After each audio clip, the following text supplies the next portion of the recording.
Dear students, welcome you once again to my online class. দেখো, আজ একটা গুরুত্বপূর্ণ বিষয় নিয়ে তোমাদের কাছে হাজির হয়েছি।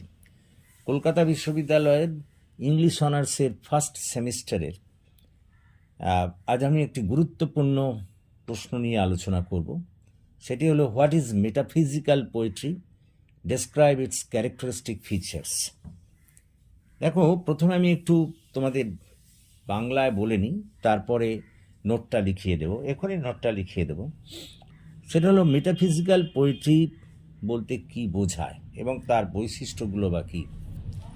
দেখো, প্রকৃতপক্ষে মেটাফিজিক্যাল পোয়েট্রি বা আধিভৌতিক কবিতা বলতে আমরা সেই সমস্ত কবিতাকে বুঝি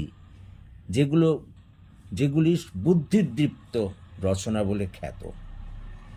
এর মধ্যে একটা জটিল চিন্তাধারা এবং নানা ধরনের অস্বাভাবিক কাল্পনিক বিষয় থাকে, অর্থাৎ অস্বাভাবিক ধরনের কাল্পনিক বিষয় এবং বুদ্ধিদীপ্ত লেখার মধ্যে দিয়ে যে কবিতাগুলোকে সাজানো হয় সেগুলোকেই সাধারণত মেটাফিজিক্যাল পোয়েট্রি বলে।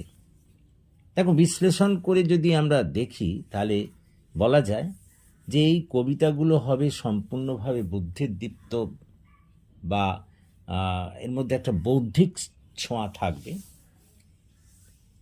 তাছাড়া এর মধ্যে একখানা অসাধারণ কাল্পনিক ক্ষমতা বা কল্পনা প্রবণতা থাকবে, যার মধ্যে আবার বিভিন্ন ধরনের প্যারাডক্স এবং জটিল চিন্তাধারা প্রকাশিত হবে।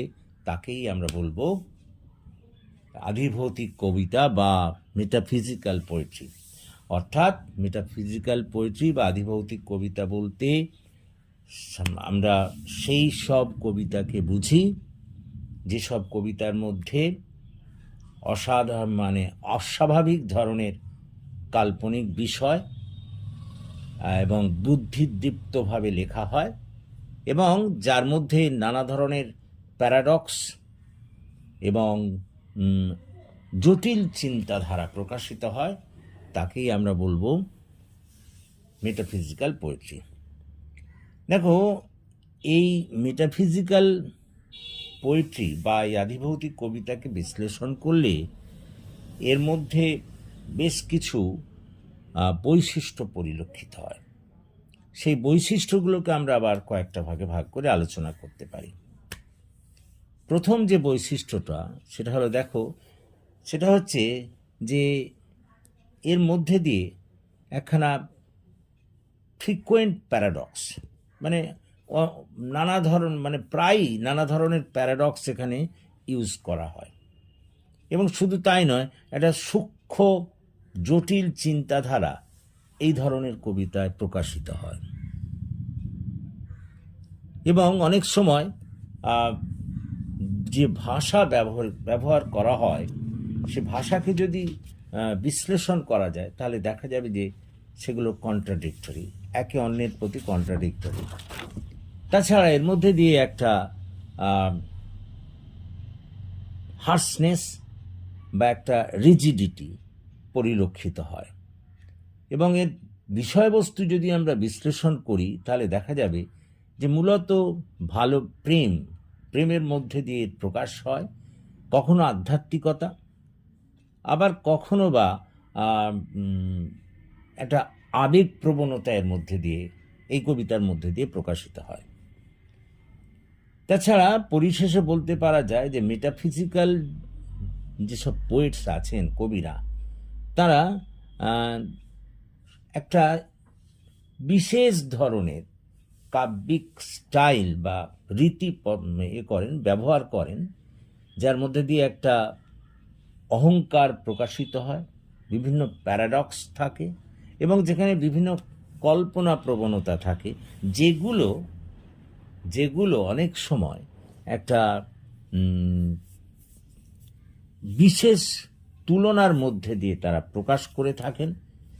সেটাকেই আমরা বলবো, সেই সব বৈশিষ্ট্যগুলো যেখানে থাকবে তাকেই আমরা বলবো মেটাফিজিক্যাল পোয়েট্রি বা আধিভৌতিক কবিতা। তো দেখো, যদি আমরা ইংরেজিতে এটাকে লিখি তাহলে এরকম হবে, তাহলে আমরা আজকে লিখছি what is metaphysical poetry, describe its characteristic features. সুতরাং লিখে নাও। In reality, metaphysical poetry is a literary subgenre that is known for its intellectualized style, complex thoughts, and unusual imagery, or in other words, these poems are highly intellectualized. They use rather strange imagery with frequent paradox and extremely complicated thoughts. Analyzing the above said definition, its characteristic features can be discussed in the following ways. Number one, sophisticated analogies are used in this type of poetry. Number two, contradictory language is also used here. Number three, frequent use of paradox is also a great feature of this type of poetry. Number four, bold and ingenious conceits are also used here in this type of poetry. Number five, complex and subtle thoughts are expressed through this type of poetry. Number six, deliberate harshness or rigidity of expression are also found in this type of literary works. Number seven, as far as subject matter is concerned, it often explores love, spirituality, and the interconnectedness of physical, spiritual, and emotional world. Number eight, metaphysical poets use unique literary devices like extended conceits, paradoxes, and imagery to create unique comparisons and anecdotes. Paragraph. Hence, in conclusion, it can be said without any hesitation that all those features have separated it from other literary works. That's all. আশা করি তোমরা বুঝতে পেরেছো। ঠিক এইভাবে লিখতে হবে, and if you can write in this way, you will be able to get good marks. So that's all for this day. Thank you for watching and listening, and please comment, share, and subscribe my channel. Thank you.